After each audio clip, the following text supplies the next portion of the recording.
राधे राधे, जय श्रीमन नारायण, हरे कृष्णा। कैसे हैं आप लोग? आशा करती हूँ कि भगवान श्री कृष्ण की कृपा आप सभी पर बनी रहे, आप सभी अच्छे हो और स्वस्थ हो। इसी कामना के साथ आज हम सुनेंगे ठाकुर जी की एक अनोखी और रोचक कहानी। तो चलिए कहानी को शुरू करते हैं। कमल किशोरी जी सोने चांदी हीरे जवाहरात बनाने और बेचने का काम किया करते थे। उनकी दुकान पे बने हुए गहने दूर दूर तक मशहूर थे, क्योंकि वो हमेशा नया डिजाइन दिया करते थे। लोग दूसरे देश से कमल किशोरी जी की दुकान पर गहने लेने और बनवाने आया करते थे।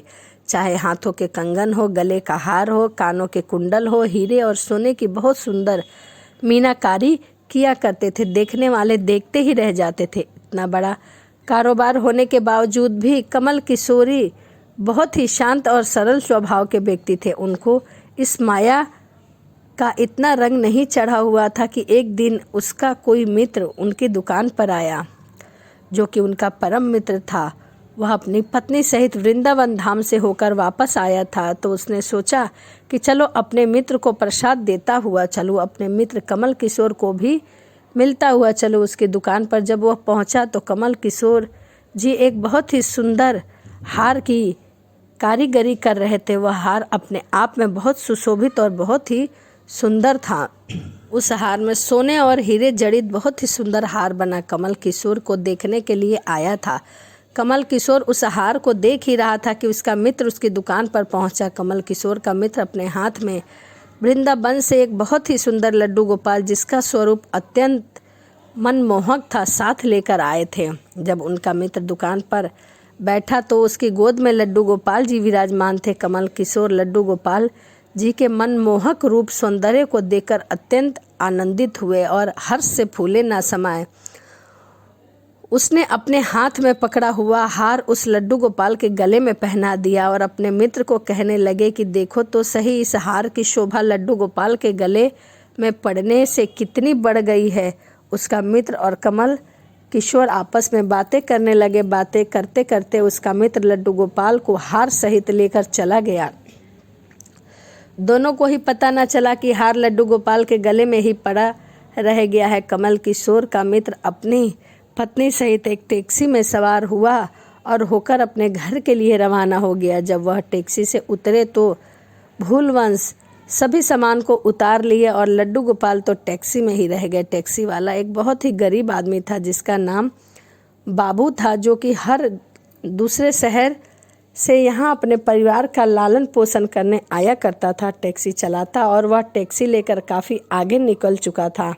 आज उसको अपने घर वापस जाना था, जो कि दूसरे देश में था, क्योंकि वह सप्ताह में एक ही दिन अपने घर जाया करता था। जब टैक्सी लेकर बाबू अपने घर पहुंचा तो उसने जब अपनी टैक्सी की पिछली सीट पर देखा तो उसका ध्यान लड्डू गोपाल जी पर पड़ा, जो कि बड़े शाही तरीके से पिछली सीट पर गले में हार धारण करके सुंदर सी पोशाक पहनकर हाथ में बांसुरी पकड़े हुए परस्पर बैठे हुए थे और वह बहुत ही मनमोहक और सुंदर लग रहे थे। बाबू यह देखकर एकदम से घबरा गया कि यह लड्डू गोपाल किसके हैं और यह यहाँ कहाँ से आए। लेकिन अब वह दूसरे शहर से अपने शहर आ चुका था, जो कि काफ़ी दूर था। अब वह सवारी का घर भी नहीं जानता था कि वह दुविधा में पड़ गया कि वह करे तो करे क्या। फिर उसने बड़ी श्रद्धा से हाथ धोकर लड्डू गोपाल जी को उठाया और अपने घर के अंदर ले गया। जैसे ही उसने घर के अंदर प्रवेश किया, उसकी पत्नी ने उसके हाथ में पकड़े लड्डू गोपाल जी को जब देखा तो इतना सुंदर स्वरूप वाले लड्डू गोपाल जी को देखकर उसकी पत्नी ने झट से लड्डू गोपाल जी को अपने पति के हाथों से ले लिया और उसे बहुत प्यार से फुचकारने लगी। अपनी पत्नी, जिसकी 8 साल शादी के हो चुके थे, उसकी अभी तक कोई भी संतान नहीं थी, लेकिन गोपाल जी को हाथ में लेते ही उसका वात्सल्य भाव जाग उठा। उसकी ममतामयी करुणामयी आंखें झरझर बहने लगी। ममतावश और वात्सल्य भाव के कारण ठाकुर जी को गोद में उठाते ही उसको ऐसा लगने लगा कि उसने अपने बच्चे को गोद में उठाया है। उसके स्तनों से अपने आप दूध निकलने लगा। वह इतनी मनमोहक और सुंदर थे। अपनी ऐसी दशा देखकर बाबू की पत्नी मालती बहुत हैरान हुई।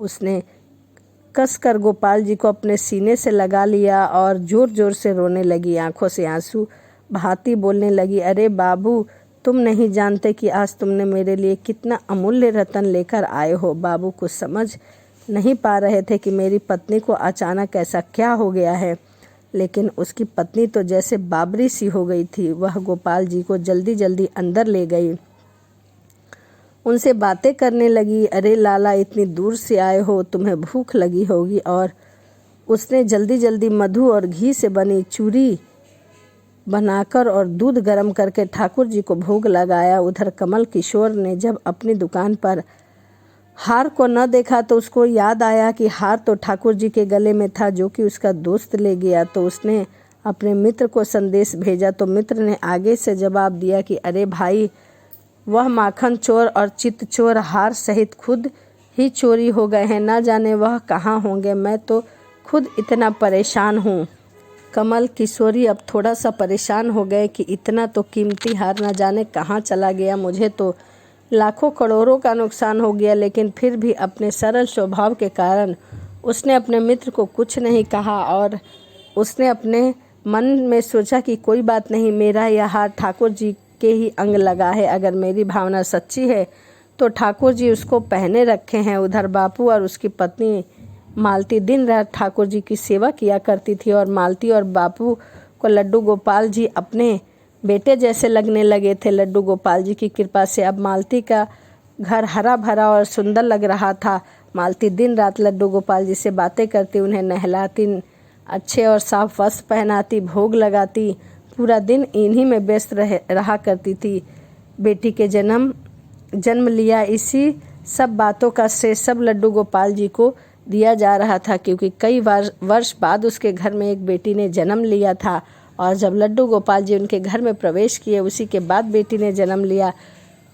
यह सभी श्रेय लड्डू गोपाल जी को दिया जा रहा था और इतनी सुंदर उनकी मनमोहक थे कि बिना देखे किसी को रहा ही नहीं जाता था। इसीलिए मालती और बापू जब भी घर से बाहर कहीं जाते थे, लड्डू गोपाल के दर्शन करके जाते थे तथा उनसे बातें करके जाते थे।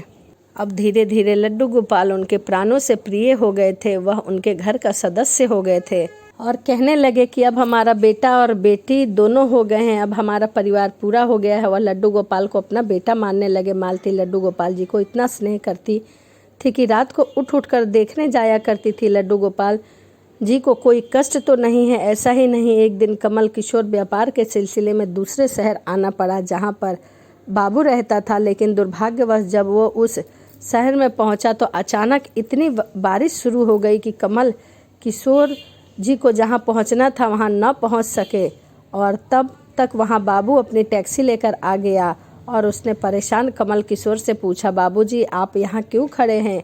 बारिश तो रुकने वाली नहीं है और सारे शहर में पानी भरा हुआ है। आप अपनी मंजिल तक ना पहुँच पाओगे आज, क्योंकि बारिश रुकने का नाम नहीं ले रही है।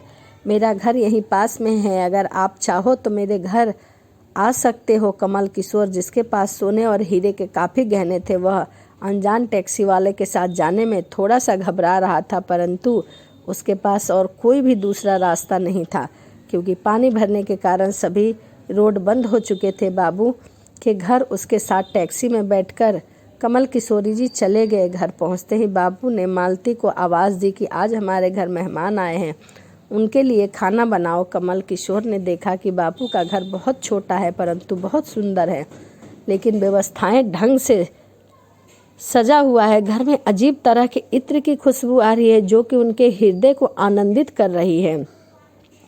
जब मालती ने उनको भोजन परोसा तो कमल किशोर को उसमें अमृत जैसा स्वाद आया। उसका ध्यान बार बार उस दिशा की ओर जा रहा था जहाँ पर ठाकुर जी विराजमान थे। वहाँ से एक अजीब सा तेज प्रकाश नजर आ रहा था और हार कर कमल किशोर ने बापू से पूछ लिया कि अगर आपको कोई परेशानी ना हो, कोई ऐतराज ना हो, तो क्या आप बता सकते हैं कि उस दिशा में क्या है? मेरा ध्यान उसकी तरफ आकर्षित हो रहा है, मैं बार बार उसी की तरफ आकर्षित हो रहा हूँ। मैं यह देखना चाहता हूँ कि आखिर वहाँ है क्या।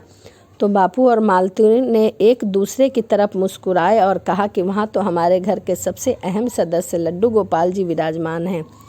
तो कमल किशोरी ने कहा कि क्या मैं उनके दर्शन कर सकता हूँ? तो मालती उनको उस घर के कोने में ले गई जहाँ पर लड्डू गोपाल जी विराजमान थे। कमल किशोर लड्डू गोपाल जी को और उनके गले में पड़े हार को देखकर एकदम से हैरान हो गए।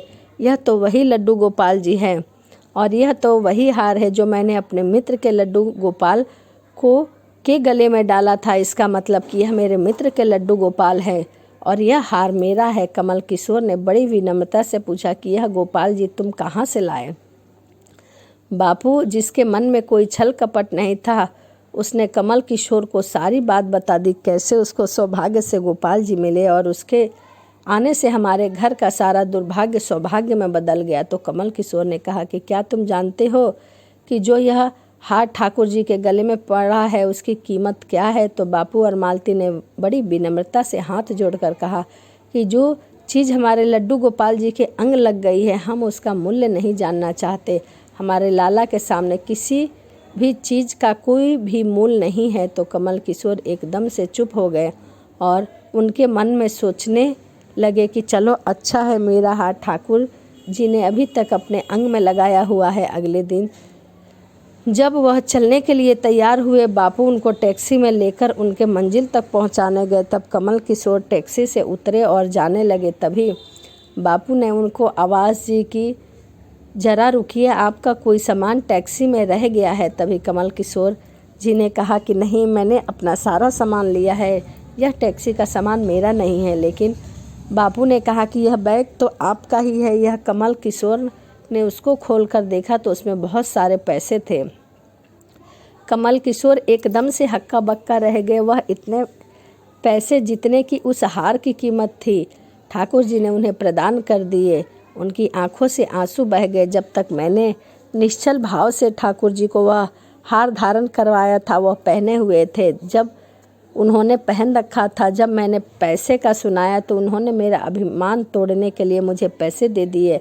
वह ठाकुर जी से क्षमा मांगने लगे, लेकिन अब हो भी क्या सकता था, होने को कौन टाल सकता था। तो कुछ इस प्रकार से है हमारे ठाकुर जी, सभी को मोह लेते हैं और कभी भी किसी को भी कष्ट और दुख नहीं देते हैं। परंतु हमें कभी भी यह नहीं कहना चाहिए कि हमने यह ठाकुर जी को इतने का दिया, क्योंकि हमारे ठाकुर जी जिनके घर में जाते हैं उनका जो घर है वो नर्क से स्वर्ग बन जाता है। उनके सारे दुख ठाकुर जी अपने ऊपर ले लेते हैं। तो ये कुछ इस प्रकार से अद्भुत है हमारे ठाकुर जी। आपको वीडियो कैसी लगी कमेंट ज़रूर करिएगा।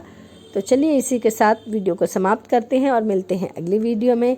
राधे राधे, जय श्रीमन नारायण, हरे कृष्णा।